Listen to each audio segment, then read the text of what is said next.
Esoteric World, Chapter 10, Simla, 1880. In September and October 1880, HPB and Colonel Olcott visited AP Sinnet and his wife Patience at Simla in northern India. The serious interest of Sinnet in the teachings and the work of the Theosophical Society prompted H.P. Blavatsky to establish a contact by correspondence between Sinnet and the two adepts who were sponsoring the society, Mahatmas K.H. and M. From this correspondence, Sinnet wrote The Occult World in 1891 and Esoteric Buddhism in 1883, both of which had an enormous influence in generating public interest in theosophy. The replies and explanations given by the Mahatmas to the questions by Sinnet are embodied in their letters from 1880 to 1885, published in 1923 as the Mahatma Letters to AP Sinnet. The original letters from these teachers are the prized possession of the British Library, where they can be viewed by special permission in the Department of Rare Manuscripts. 10A AP Sinnet, October 3rd, 1880, Simla, India, written by Sinnet in 1881. We set out at the appointed time next morning. We were originally to have a party of 6, but a seventh person joined us just before we started. After going downhill for some hours, a place was chosen in the woods near the upper waterfall for our breakfast. The baskets had been brought with us were unpacked, and the servants at a little distance lighted a fire and set to work to make tea and coffee. Concerningly, this joking Concerning this, some joking arose over the fact that we had one cup and saucer too few on account of the seventh person who joined us at starting. Someone laughingly asked Madame Blavatsky to create another cup and saucer. When Madame Blavatsky said it would be very difficult, but that if we liked, she would try. Attention was, of course, at once arrested. Madame Blavatsky, as usual, held mental conversation with one of the brothers and then wandered a little about in the immediate neighborhood of where we were sitting. That is to say, within a radius of half a dozen to a dozen yards from our picnic cloth. I closely following, waiting to see what would happen. Then she marked a spot on the ground and called to one of the gentlemen of the party to bring a knife to dig with. The place chosen was the edge of a little slope covered with thick weeds and grass and shrubby undergrowth. The gentleman with the knife, Major Philip Henderson, tore up these in the first place with some difficulty, as the roots were tough and closely interlaced. Cutting them into the matted roots and earth with the knife and pulling away the debris with his hands, he came at last on the edge of something white, which turned out, as it was completely evacuated, to be the required cup. A corresponding saucer was also found after a little more digging. Both objects were in among the roots, which spread everywhere through the ground, so that it seemed as if the roots were growing around them. The cup and saucer both corresponded exactly as regards their pattern with those that had been brought to the picnic, and constituted a seventh cup and saucer which brought back to where we have to have breakfast and constituted a seventh cup and saucer when brought back to where we were to have breakfast. Afterwards, when we got home, my wife questioned our principal khidmatkar as to how many cups and saucers of that particular kind we possessed. In the progress of years, as the set was an old set, some had been broken, but the man at once said that 9 teacups were still left. When collected and counted, that number was found to be right, without reckoning the excavated cup. That made 10, and as regards the pattern, it was one of a somewhat peculiar kind, bought a good many years previously in London, and which assuredly could never have been matched in Simla. If the phenomena was not what it appeared to be, a most wonderful display of power, of which the modern scientific world has no comprehension whatever, it was, of course, an elaborate fraud. That supposition will only bear to be talked of vaguely. The cup and saucer were assuredly dug up in the way I described.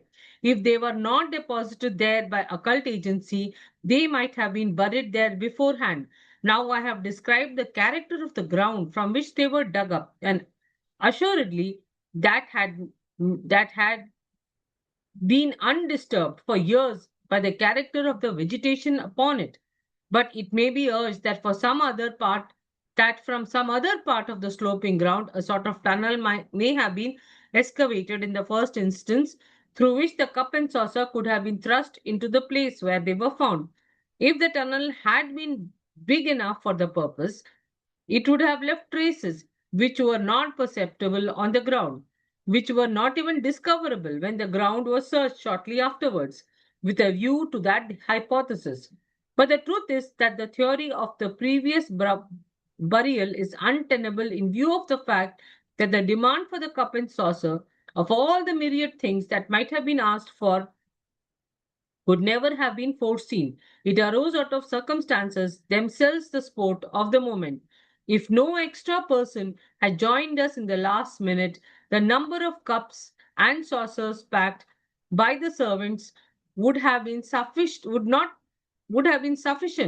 for our needs, and no attention would have been drawn to them. It was the servants, without the knowledge of any guess, that the cups taken were chosen from others that might as easily have been taken. Had the burial fraud been really perpetrated, it would have been necessary to constrain us to choose the exact spot we did choose for the picnic with a view to the previous preparations. But the exact spot on which the lady's jampons were deposited was chosen by myself in concert with Mr. Henderson, and it was within a few yards of the spot that the cup was found. Thus, who could be the agents employed to deposit the cup and saucer in the ground when they performed the operation? Madame Blavatsky was under our roof the whole time from the previous evening, when the picnic was determined, to the moment of starting. The one personal servant she had with her, a Bombay boy and a perfect stranger to Shimla, was constantly about the house the previous evening, and from the first awakening of the household in the morning. Colonel Olcott, also a guest of ours at the time, was certainly with us all evening and also present at the start. To imagine that he spent the night in going for 4 or 5 miles through forest path, difficult to find, to bury a cup and saucer of a kind that we were not likely to take in a place we were not likely to go, in order that in the exceedingly remote contingency of it being required for the perpetration of a hoax, it might be there, would certainly be a somewhat extravagant conjecture. Another consideration, the destination for which we were making can be approached by two roads from opposite side ends of the upper horseshoe of hills on which Simla sits. It was open to us to select either path, and certainly neither Madame Blavatsky nor Colonel Olcott had any share in the selection of that actually taken. Had we taken the other, we should never have come to the spot where we actually picnicked. Mr. Henderson had been a good deal with us during the week or two that had already elapsed since Madame Blavatsky's arrival. Like many of our friends, he had been greatly impressed with much he had seen in her presence. He had especially come to the conclusion that the Theosophical Society was exerting a good influence with the natives. He declared his intention of joining the society as I had done myself. But when the cup and saucer were found, most of us who were present, Mr. Henderson among the number, were greatly impressed. And the conversation that ensued, the idea arose that Mr. Henderson might formally become a member of the society then and there. The proposal that Mr. Henderson should then and there formally join the society was one with which he was quite ready to fall in. But some documents were required, a formal diploma, the gift of which a new member should follow his initiation into certain Masonic forms of recognition adopted in the society. How could we get a diploma? Of course, for the group, the present, but of course, for the group then present, a difficulty of this sort was merely another opportunity for the exercise of Madam's powers. Could she get a diploma brought to us by magic? After an occult conversation with the brother who had then interested himself in our proceedings, Madam told us that the diploma would be forthcoming. She described the appearance. It would present a roll of paper would row with a roll of paper wound round with immense quantity of string and then bound up in the leaves of a creeping plant. We should find it about in the wood where we were, and we could all look for it. But it would be Mr. Henderson, for whom it was intended, who would find it. Thus it fell out. We all searched about in the undergrowth or in the trees, wherever fancy prompted us to look, and it was Henderson who found the roll done up as described. We had had our breakfast by this time. Mr. Henderson was formally initiated a member of the society by Colonel Olcott, and after a time we shifted our quarters to a lower place in the wood where there was the little Tibetan temple or rest house. We amused ourselves by examining the little building inside and out, bathing in the good magnetism, as Madame Blavatsky expressed, and then lying on the grass outside. It occurred to someone that we wanted more coffee. The servants were told to prepare some, but they had used up all our water. The water to be found in the streams near Simla is not of a kind to be used for purposes of this sort, and for a picnic, clean filled water is always taken out in bottles. It appears that all the bottles in our basket had been exhausted. This report was promptly verified by the servants by exhibition of the empty bottles. The only thing to be done was to send to a brewery, the nearest building about a mile off, and ask for water. I wrote a pencil note and a coolie went off with the empty bottles. Time passed and the coolie returned to our great disgust without water. There had been no European left at the brewery that day. It was a Sunday. To receive the note, and the coolie had stupidly plodded back with empty bottles under his arm instead of asking about and finding someone able to supply the required water. At this time, our party was a little dispersed. Mr. Henderson and one of the other gentlemen had wandered off. No one at the remainder of the party was expecting fresh phenomena when Madame Blavatsky suddenly got up, went over to the baskets, a dozen of 20 yards up, picked out a bottle, one of those, I believe, which had been brought back by the coolie empty, and came back to us holding it under the folds of her dress, laughing, producing it, it was found to be full of water, just like a conjuring trick, will someone say. Just like, except for the conditions. For such a accident, that for such a conjuring trick, the conjurer defines the thing to be done. In our case, the want of the water was as unforeseeable in the first instance as the want of the cup and saucer. The accident that left the brewery deserted by its Europeans, and the further accident that the coolie sent for the water should have been so stupid as to come back without, because there happened to be no European to take my note per accidents, but for which the opportunity for obtaining the water by occult means could not have arisen. And those accidents supervened on the fundamental accident, improbable in itself that our servant should have sent us out insufficiently supplied, that any bottle of water could have been left unnoticed at the bottom of the basket is a suggestion I can hardly imagine anyone present putting forward. For the servants had been found at fault with for not bringing enough.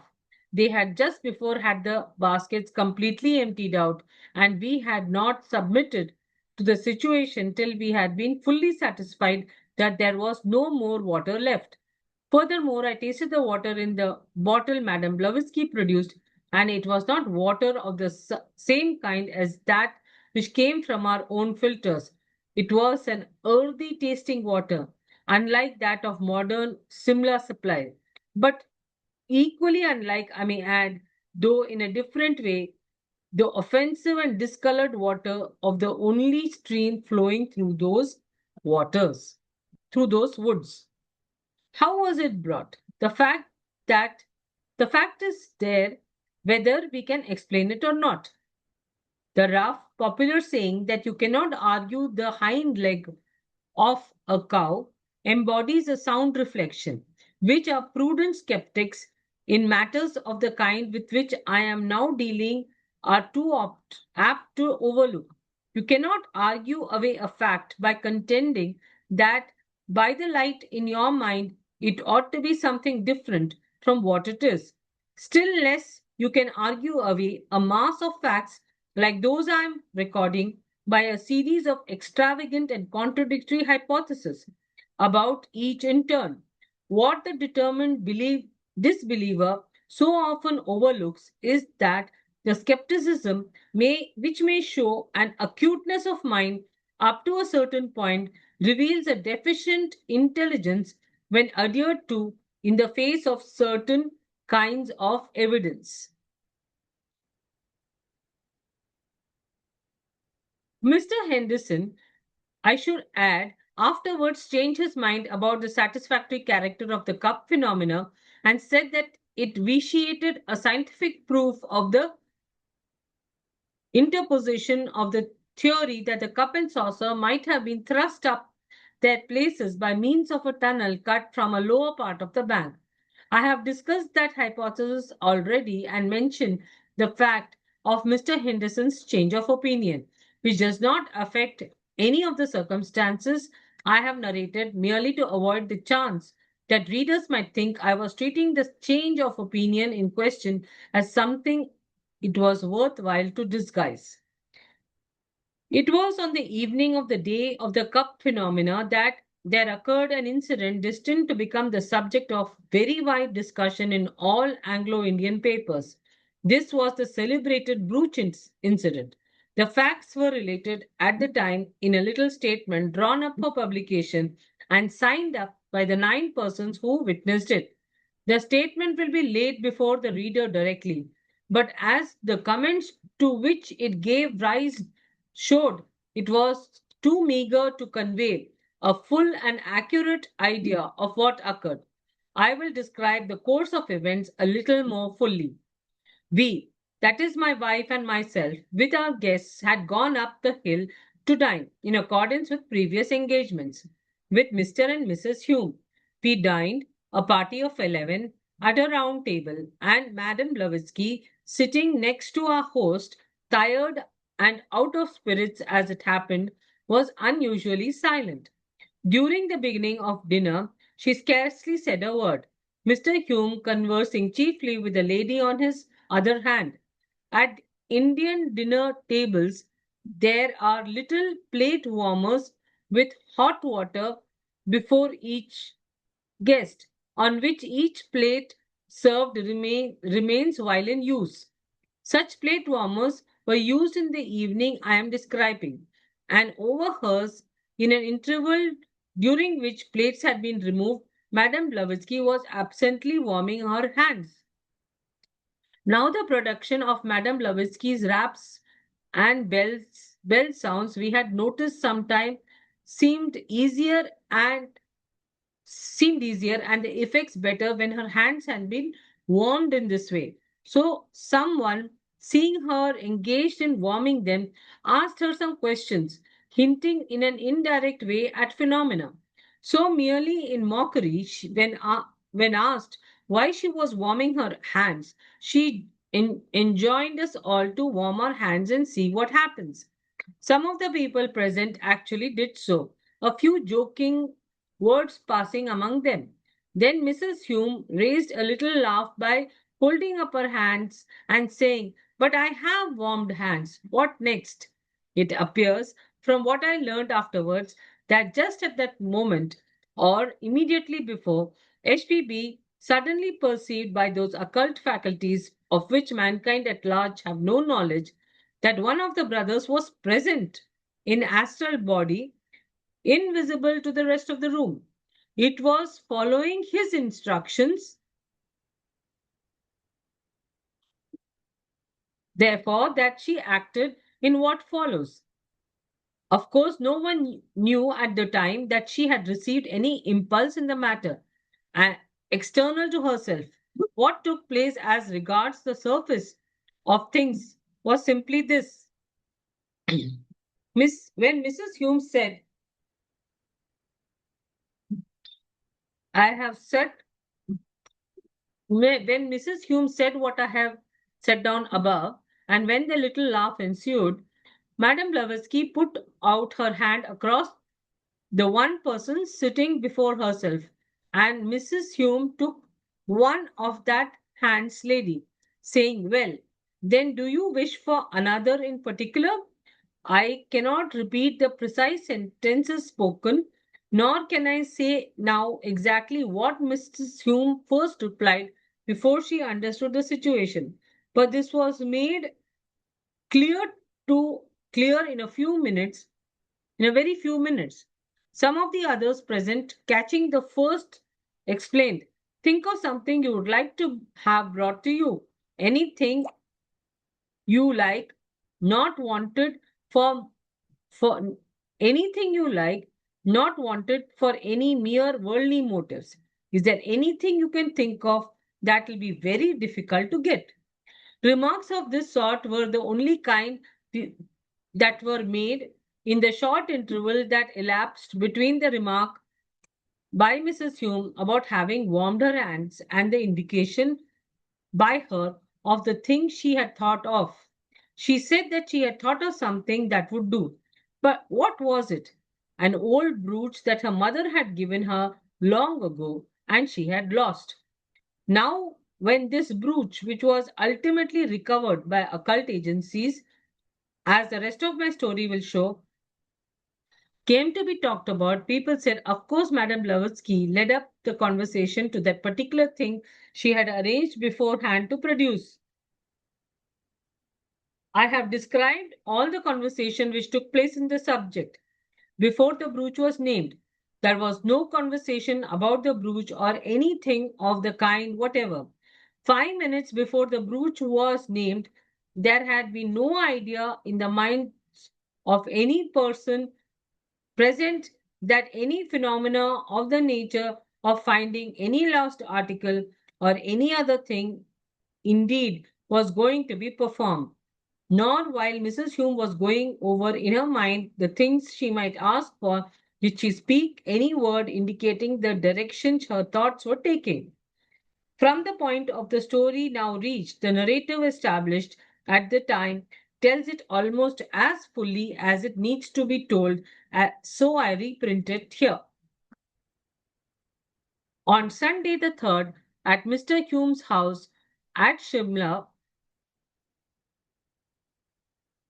there were present at dinner Mr. and Mrs. Hume, Mr. and Mrs. Sinnet, Mrs. Gordon, Mr. F. Hogg, Captain P. J. Maitland, Mr. Bateson, Mr. Davidson, Colonel Olcott, and Madame Blavatsky.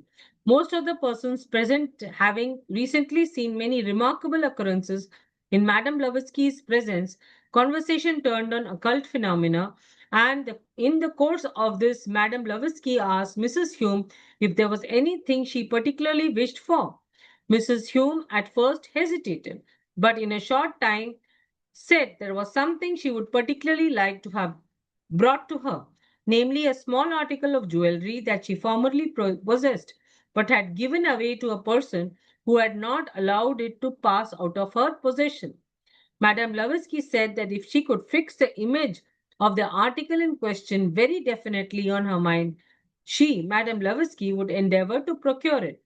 Mrs. Hume then said that she vividly remembered the article and described it as an old fashioned breast brooch set round with pearls, with glass at the front and back, and the back made to contain hair. She then, on being asked, drew a rough sketch of the brooch. Madame Blavatsky then wrapped a coin attached to her watch in two cigarette papers and put it in her dress, and said that she hoped the brooch might be obtained in the course of the evening. At the close of dinner, she said to Mr. Hume that the paper in which the coin had been wrapped was gone. A little later, in the drawing room, she said that the brooch would not be brought into the house, but it must be looked for in the garden. And then, as the party went out accompanying her, she said she had clairvoyantly seen the brooch fall into a star shaped bed of flowers. Mr. Hume led the way to such a bed in a distant part of the garden. A prolonged and careful search was made with lanterns, and eventually a small paper parcel containing or consisting of two cigarette papers were found amongst the leaves by Mrs. Sinnet. This being opened on the spot was found to contain a brooch exactly corresponding to the previous description, and which Mrs. Hume identified as that which she had originally lost. None of the party, except Mr. and Mrs. Hume, had ever seen or heard of the brute. Mr. Hume had not thought of it for years. Mrs. Hume had never spoken of it to anyone since she parted with it, nor had she for long even thought of it. She herself stated, after it was found, that it was only when Madame asked her whether there was anything she would like to have that the remembrance of this brooch, the gift of her mother, flashed across her mind. And Mrs. Hume is not a spiritualist, and up to the time of the occurrence described, was no believer either in occult phenomena or in Madame Blavatsky's past.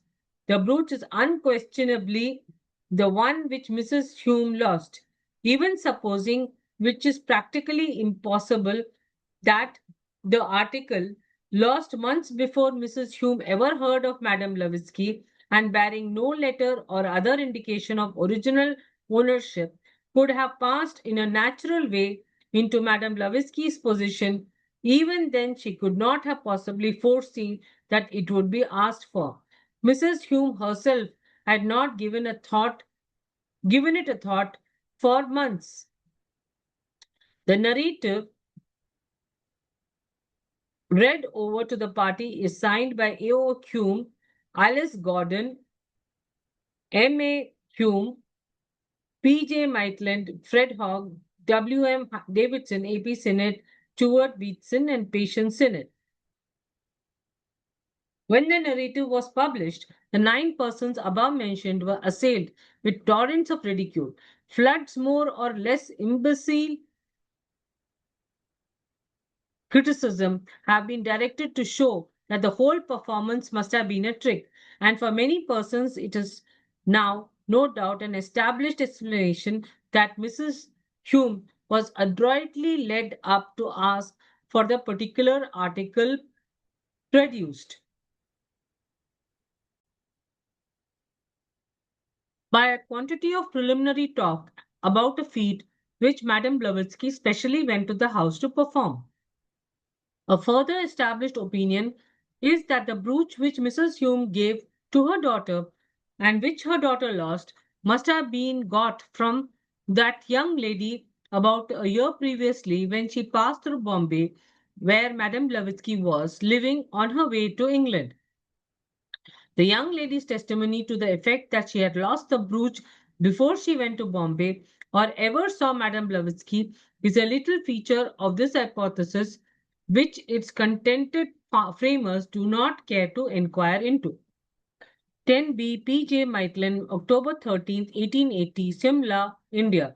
Written by Sinnet, 1881. On the evening of October 13th, I was sitting alone with Madame Blavatsky and Colonel Olcott in the drawing room of Mr. Sinnet's house in Simla. After some conversation on various matters, Madame Blavatsky said she would like to try an experiment in a manner which had been suggested to her by Mr. Sinnet. She therefore took two cigarette papers from her pocket and marked on each of them a number of parallel lines in pencil. She then tore a piece of the end of each of the paper across the lines and gave them to me. At that time, Madame Blavatsky was sitting close to me, and I intently watched her proceedings, my eyes being not more than 2 feet from her hands. She declined to let me mark or tear the papers, alleging that if handled by others, they would become imbued with their personal magnetism, which would counteract her own. However, the torn pieces were handed back to me, and I could not observe any opportunity for substitution of other papers by sleight of hand. The genuineness or otherwise of the phenomena afterwards presented appears to rest on this point.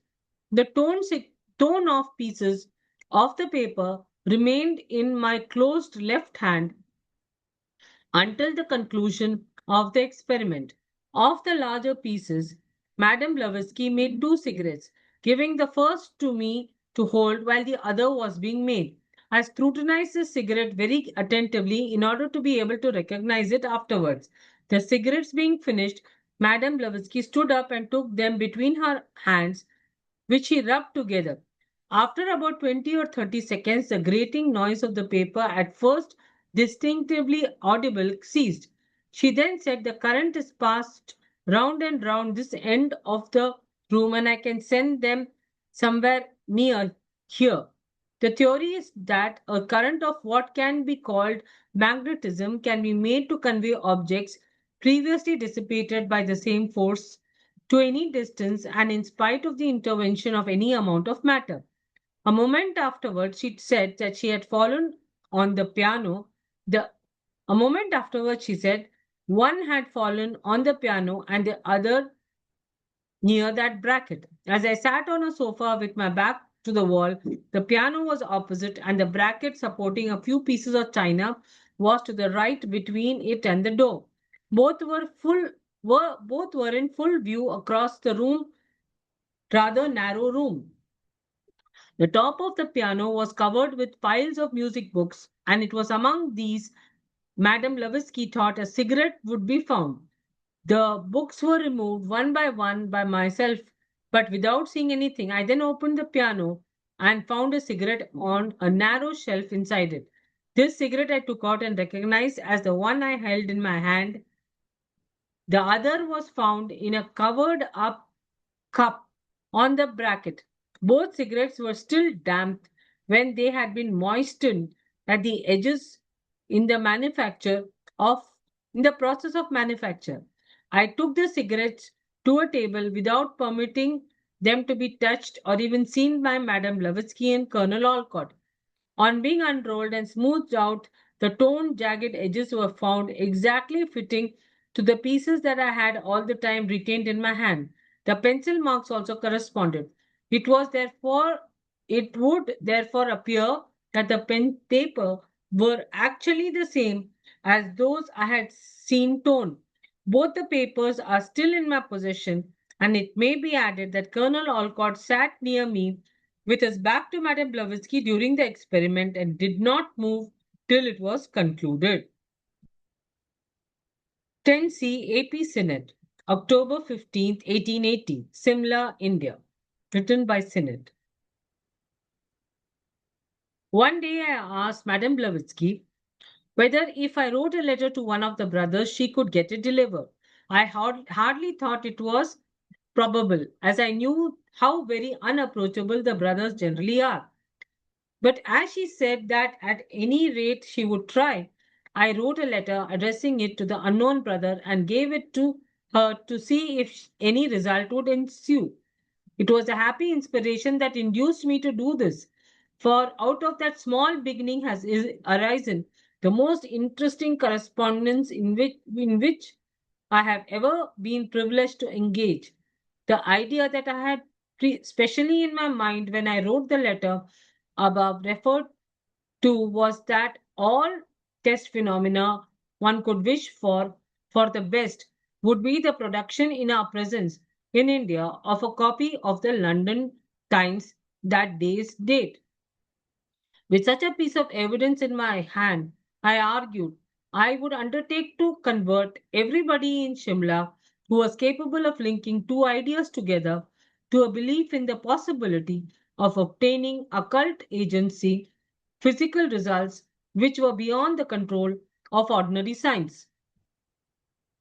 A day or two elapsed before I heard anything of the fate of my letter, but Madame Blavatsky then informed me that I was to have an answer.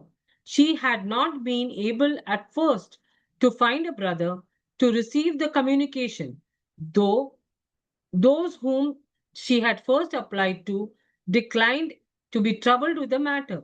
At last, her psychological telegraph brought her a favorable answer from one of the brothers with whom she had not for some time been in communication. He would take up the letter and reply to it. A day or two later, I found one evening on my writing desk the first letter sent by me by my new correspondent. He was a native of Punjab who was attracted to occult studies from his earliest child boyhood. He was sent to Europe while still a youth at the intervention of a relative, himself an occultist, to be educated in Western knowledge, and since then has been fully initiated in the greater knowledge of the East. My correspondent is known to me as Kuthumi Lal Singh. This is his Tibetan mystic name, occultist taking new names on initiation. The letter I received began about the phenomena I had proposed.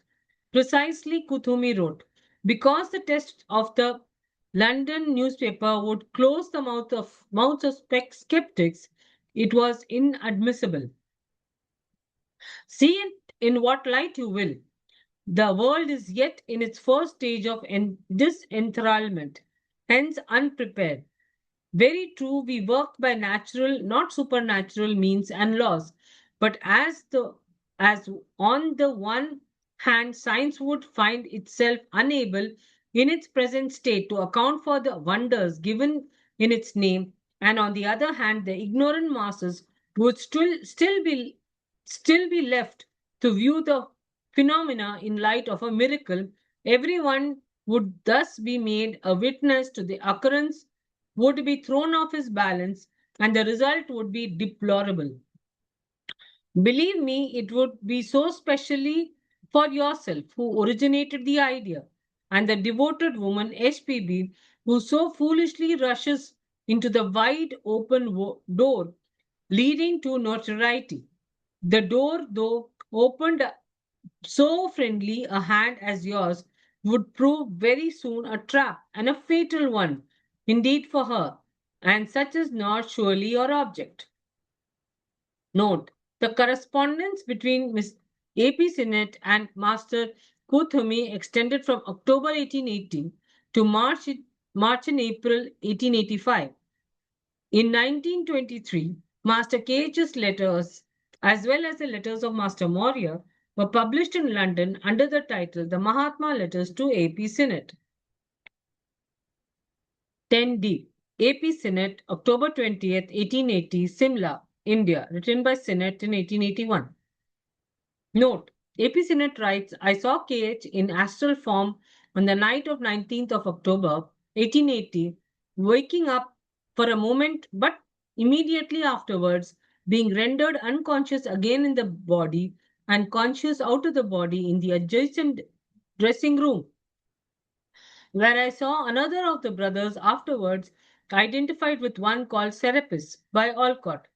The Mahatma Letters, page 10. Accompanied by our guests, Madame Blavatsky, Colonel Olcott, and Alice Gordon, we went to have lunch one day at the top of the neighboring hill. The night before, I had reason to think that my correspondent, Kuthumi, had been communi- what I may call had been in what I may call subjective communication with me. After discussing the subject in the matter, I found on the hall table a note from Kuthumi in which he promised to give me something on the hill which should be a token of his astral presence near me the previous night. We went to our destination, camped down on the top of the hill, and were engaged on our lunch when Madame Blavatsky said Kuthumi was asking where we would like to find the object he was going to give me. Up to this moment, there had been no conversation in regard to the phenomena I was expecting. The usual suggestion will perhaps be made that Madame Blavatsky led up to the choice I actually made. The fact of the matter was simply that in the midst of altogether other talk, Madame Blavatsky pricked up her ears on hearing her occult voice, at once told me what was the question asked, and did not contribute to the selection made by one single remark on the subject. In fact, there was no general discussion, and it was by an absolute spontaneous choice of my own words that I said after a little reflection inside that cushion, pointing to one against which one of the ladies present was leaning. I had no sooner uttered the words than my wife cried, "Oh no, let it be inside mine," or words to that effect. I said, "Very well, inside my wife's cushion." Madame Blavatsky asked the Mahatma by his own methods if that would do, and received an affirmative reply. My liberty of choice as regards the place where the object should be found was thus absolute, unfettered by conditions. The most natural choice for me, having been made under the circumstances and having regard to our previous experiences, would have been up some particular tree or buried in a particular spot of the ground. But the inside of a sewn up cushion, fortuitously chosen on the spur of a moment, struck me as my eye happened to fall upon the cushion I mentioned first as a particularly good place. And when I started the idea of a cushion, my wife's amendment to the original proposal was really an improvement, for the particular cushion then selected had never been for a moment out of her possession in the all morning. It was her usual jump-on cushion, and she had been leaning against it all the time from home, leaning against it still, as her jump-on had been carried right up to the top of the hill, and she had continued to occupy it.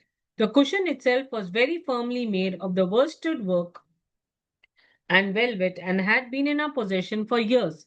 It always remained where we were at home, in the drawing room, in a conspicuous corner of a certain house sofa, whence my wife went out. It would be taken to her jumpan and again brought in on her return. When the cushion was agreed to, my wife was told to put it under her rug, which she did with her own hands. Inside her jumpan, it might have been there about a minute. When Madame Blavatsky said we could set to work to cut it open, I did this with a penknife, and it was a work of some time, as the cushion was very securely sewn all round and very strongly, so that it had to be cut open almost stitch by stitch, and no tearing was possible. When one side of the cover was completely ripped up, we found the feathers of the cushion were enclosed in a separate inner case, also sewn all round the edges. There was nothing to be found between the inner cushion and outer case. So we produced to rip up the inner cushion. And this done, my wife searched among the feathers. The first thing she found was a little three-cornered note addressed to me in the now familiar handwriting of my occult correspondence. It ran as follows. My dear brother, this brooch number 2 is placed in this very strange place simply to show to you how very easily a real phenomena is produced and how still easier it is to suspect its genuineness. The difficulty you spoke of last night with respect to the interchange of our letters, I will try to remove. An address will be sent to you by which you can always use, unless indeed you really would prefer corresponding through pillows. Kuthumilal Singh. When I was reading this note, my wife discovered by further search among the feathers the brooch referred to one of her own, a very old and familiar family brooch, which she generally left on her dressing table when it was not in use. The whole force and significance to us of the brooch thus returned, hinged upon onto my subjective impressions of the previous night. The reason for selecting the brooch as a thing to give us dated no earlier than then. On the hypothesis, therefore, that the cushion must have been got at by Madame Blavatsky, it must have been got at since I spoke of my impressions that morning, shortly after breakfast. But from the time of getting up that morning, Madame Blavatsky had hardly been out of our sight and had been sitting with my wife in the drawing room. She had been doing this by and by again against the grain, for she had writing which she had wanted to do in her own room, but she had been told by her voices to go out and sit in the drawing room with my wife that morning, and done so grumbling at the interruption of her work, and wholly unable to discern any motive for the order. The motive was afterwards clear enough and had reference to the intended phenomena. It was desirable that we should have no arrière-pensée, afterthought, mental reservation, or suspicion in our minds as to what Madame Blavatsky might possibly have been doing during the morning. In the event of the incident taking place, such a turn as to make that factor in determining its genuineness. Of course, if the selection of the pillow could have been foreseen, it would have been unnecessary to victimize our old lady as we generally called her. The presence of the famous pillow itself with my wife all the morning in the drawing room would have been enough, but perfect liberty of choice was left to me in selecting a cachet for the brooch, and the pillow can have been in nobody's mind and any more than in my own beforehand.